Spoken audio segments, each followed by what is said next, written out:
Muchas personas sueñan con comprar una casa, pero piensan que primero deben arreglar papeles. Ese pensamiento es muy común porque muchas personas sienten que hasta no tener un estatus no pueden tomar decisiones importantes. Pero los procesos migratorios no tienen un reloj exacto, pueden tardar meses o incluso años. Por eso muchas familias viven esperando sin saber qué sí pueden hacer mientras tanto sin afectar su futuro legal. Exacto. Y muchas veces la gente no está detenida por falta de capacidad, sino por falta de información clara sobre cómo preparar un proceso de compra. Cuando nadie te explica el camino, es normal pensar que necesitas tenerlo todo resuelto antes de empezar, cuando en realidad lo que necesitas es entender en qué etapa te encuentras. Exacto. Hoy no vamos a prometer milagros ni decir que comprar casa arregla los papeles, porque no es cierto.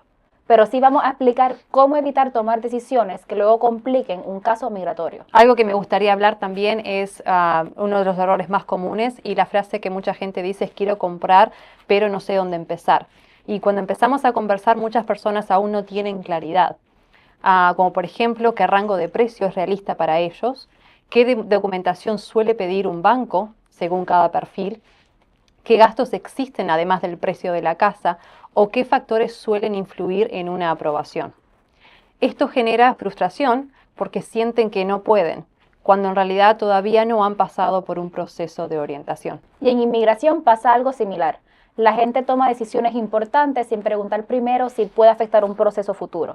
No porque quieran hacer algo mal, sino porque nadie les explicó qué cosas sí son importantes legalmente y cuáles no tanto. Sí, y desde el punto de vista de bienes raíces, cuando hablamos de un plan, no hablamos de asesoría financiera, hablamos de orden y preparación para comprar. Generalmente revisamos 3 áreas solo a nivel informativo: ingresos documentables, no cuánto gana, sino qué tipo de ingresos suelen ser aceptados y cómo se presentan; historial crediticio, no solo el número, sino también la consistencia y el comportamiento general; y los compromisos financieros existentes, porque eso influye en cómo un banco evalúa una solicitud.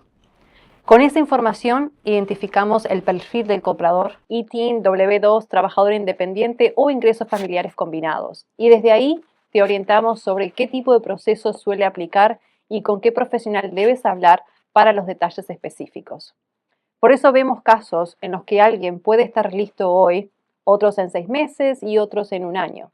No es un fracaso, es simplemente que cada persona está en una etapa distinta en el proceso. Y aquí entra algo importante, desde el punto de vista de la inmigración. No todos los documentos pesan igual ante la ley. El gobierno no solo revisa formularios, sino que también evalúa la consistencia histórica. Si diferentes documentos cuentan historias distintas, ahí nace el problema legal. Como por ejemplo, hay errores que yo veo con frecuencia y que son tomar decisiones por presión externa, usar todos los ahorros sin entender los riesgos, seguir consejos de personas sin licencia y firmar documentos sin haber hecho preguntas. Como agente, mi rol no es decirte qué firmar, sino asegurarme de que sepas cuándo pausar y con quién hablar antes de hacerlo. Una decisión de largo plazo merece tiempo y claridad. Desde el punto de vista migratorio, el error común es firmar documentos sin saber qué información estás declarando oficialmente, porque lo firmado puede aparecer más adelante en un proceso migratorio. No es la compra lo que afecta, sino la información que queda registrada. Por eso es importante comenzar a actuar con un plan. Muchas familias viven esperando arreglar su estatus como si ese día todo empezara desde cero. Pero inmigración evalúa el historial completo de la persona: historial de nombres usados, forma en que se identificaron los documentos firmados, consistencia de la información. No se revisa solo el presente, se revisa la trayectoria. Por eso, esperar sin una orientación puede complicar un caso sin darse cuenta. Y ahí es donde, muchas veces, el problema no es el estatus en sí, sino no aprovechar el tiempo de espera para organizarse. Pero legalmente el historial se sigue construyendo. Por eso hoy decidimos juntarnos. Es importante alinear las decisiones con la ley. Comprar una propiedad no otorga estatus migratorio y por sí solo no implica un castigo migratorio. Lo importante es otra cosa: que la información personal contenida en cualquier documento sea coherente con los procesos futuros. Cuando diferentes registros contienen datos contradictorios, con esto quiero decir que el problema no es la propiedad, sino la credibilidad. La ley migratoria se basa en un historial verificable.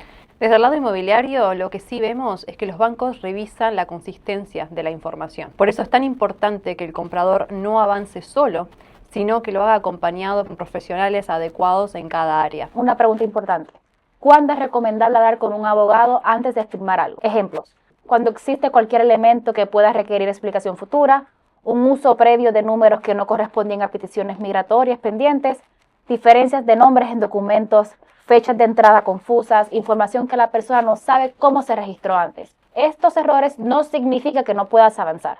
Significa que necesita una estrategia antes de crear nuevos registros oficiales. Y desde el punto de vista de bienes raíces, el proceso suele verse algo así: orientación, organización, conexión con profesionales, aprobación y luego compra. Mi rol es guiar el proceso, no reemplazar a un abogado ni a un prestamista. Mi rol en esta serie será orientarte desde el punto de vista migratorio, para que cada decisión que tomes hoy no te genere problemas legales mañana, para que entiendas qué cosas ya estás haciendo bien y en cuáles, con una orientación adecuada, puedes mejorar.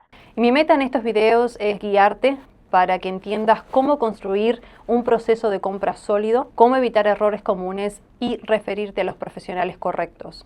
Lo importante es la comunicación y rodearte de un buen equipo. Si están interesados en temas como estos, vamos a tener una serie de videos y también el 28 de febrero vamos a hacer un evento en persona donde pueden ir y charlar con nosotras y hacernos preguntas, y los datos los vamos a compartir más adelante.